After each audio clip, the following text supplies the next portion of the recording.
I've made my decision and I've decided to refund the Shure MVX2U.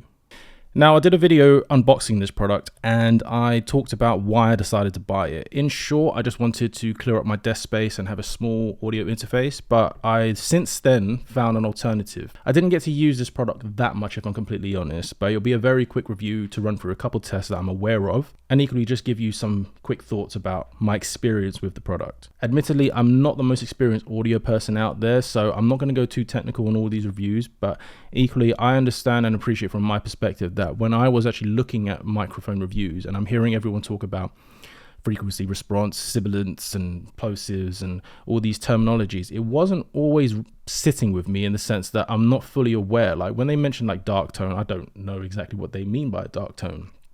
But it was good for me to have the A/B testing of every microphone so I can actually hear what I just prefer. So although this is going to be a review of this product, it's going to be a relatively casual review in comparison to others, I'm sure. So first off, let me just tell you what I like and I dislike about this product. First off, its size. That is exactly the reason why I purchased this product to begin with, and I really appreciate how small this is. It's essentially a digital audio interface with USB-C connectivity. So you can effectively turn your microphone into a USB-C microphone, and I love that about that. You can connect this directly into the Shure SM7B, and then directly at the back, just connect a USB-C cable and you're going straight into your laptop, instantly elevating your audio quality with an external professional broadcast microphone. Now, unfortunately, that's all I like about this product. What I dislike about this product is its shape. Although it's small, and that's pretty good in the sense it's small, but this area here is very thick. So what I found with that is when I was mounting it into the Shure SM7B, although it fits, it presses quite hard against the mic stand. Now again, this is specific to the mic stand that I'm using, but I still really don't like that. There's a way around it, and that you can connect an XLR into the microphone and then this into the XLR, which if I were to keep this, I'd probably end up doing. But then equally, I don't like too many things along the chain that can go wrong. Also, they've included a headphone jack here for latency-free audio monitoring, which is definitely needed for this product. When I had it connected into my laptop and I was trying to do a voiceover, I could hear the feedback loop, but it was probably like half a second late.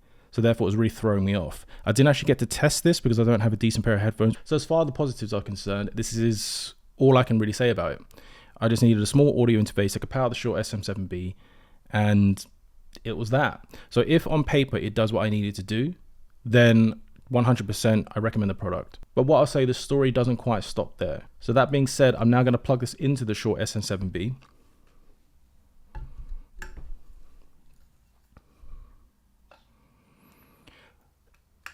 So it's going to go directly into the Shure SM7B,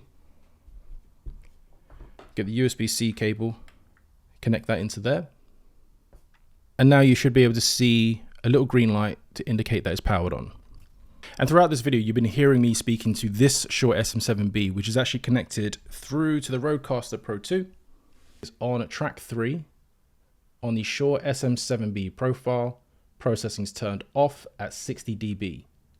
So to mimic that, I've got this Shure SM7B connected through the MVX2U through USB-C directly into my laptop.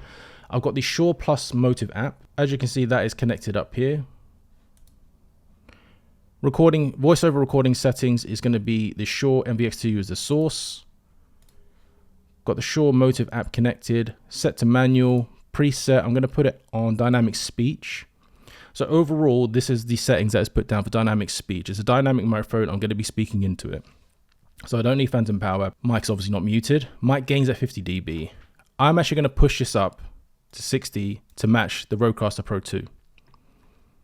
Equalizer is off, high pass filters off, limiters off, compressor is on light. So let's hit the recording. So now I'm talking with the microphones at the same height on the same mic stand. They are slightly angled towards a similar angle towards my face, and I'm going to talk directly across them.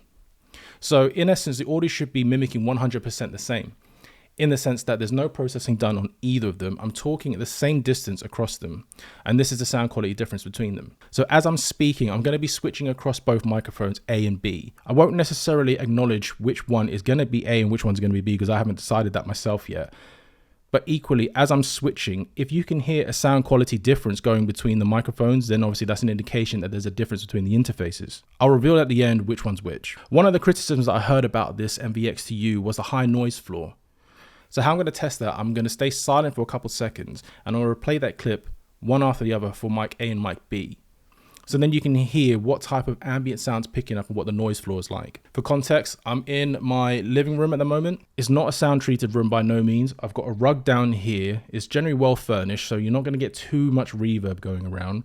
But at the same time, I live on a very busy road. Beyond my living room door, there's a hallway, very narrow. Then it's towards the kitchen, and then you're onto the main road and you'll hear buses and cars going up and down. As I stay silent at the moment, I can hear the traffic noise with my own ear whilst I'm in the room, and I do wonder if that's being picked up by the microphones. So here we are with just a few seconds of silence.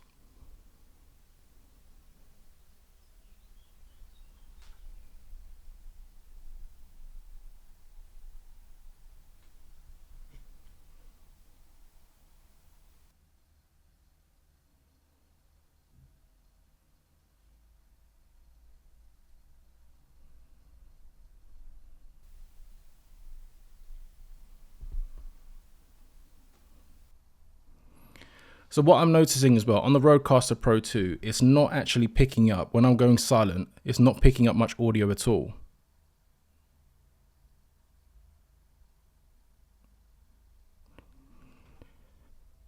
However, on Premiere Pro, if I stay silent,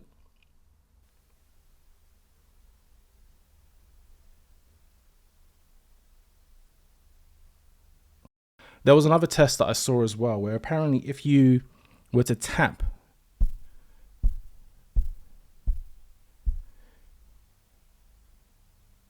whereas if you was to tap the MVX2U, it raises the noise floor and then it slowly creeps back down.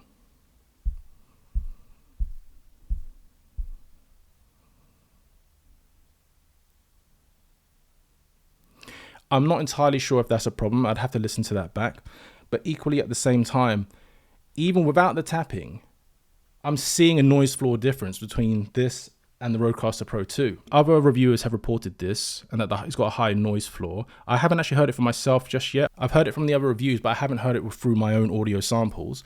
But I can see the levels are shifting on the Shure SM7B, which is through the MVX2U, rather than my Rodecaster Pro II.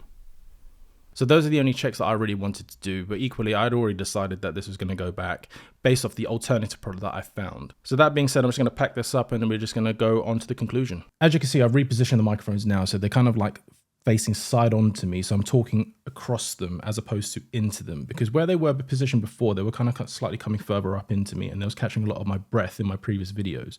So I'm going to try and see if this helps the situation by going across.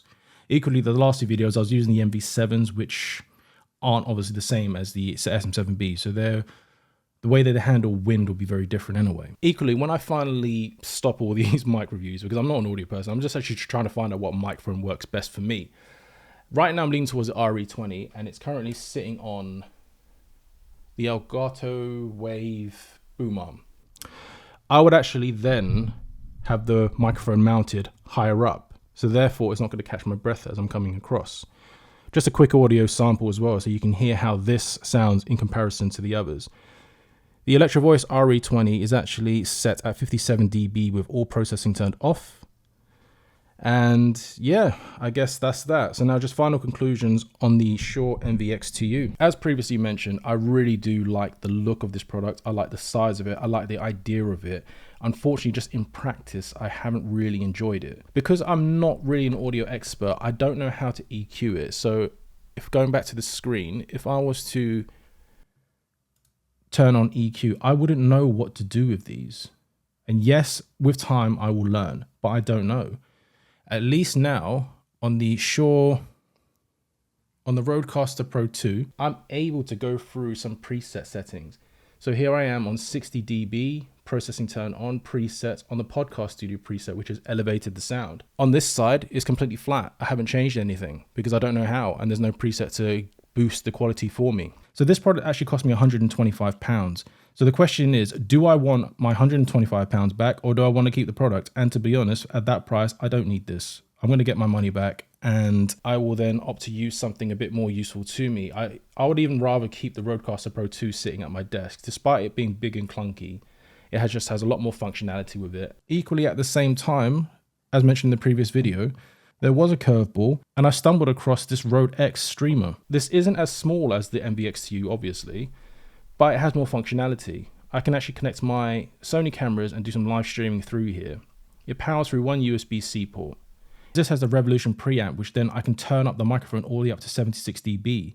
Whereas on the MV2X, I can only bring it up to 60 dB. Equally, I know from the Revolution preamps on my Rodecaster Pro II, it's got a low noise floor, whereas this, as you can hear from the sounds earlier, the noise floor is slightly elevated in comparison. So would I go as far to say this is a terrible product? No, I wouldn't. I just definitely don't think it'd be worth it for the SM7B. The SM7B is notoriously a quiet microphone which needs a lot of gain. It does say it's SM7B compatible, which is technically true. It's just probably not performing the best that the Shure SM7B could perform. If you're running a different microphone like the Shure MV7 or even an SM58, it may work perfectly fine for you. But as these days, the gold standard for microphones is the Shure SM7B. Every content creator seems to be having one, and generally every microphone test is tested against the Shure SM7B. I'm going to say this product may not be worth the purchase depending on your setup, because if I'm actually going to run a microphone and I need a USB-C connectivity to have a clean desk, I would probably lean towards the MV7. And on that note, here is the Shure MV7 Plus, which does actually connect for USB-C, doesn't need as much gain, and much cheaper.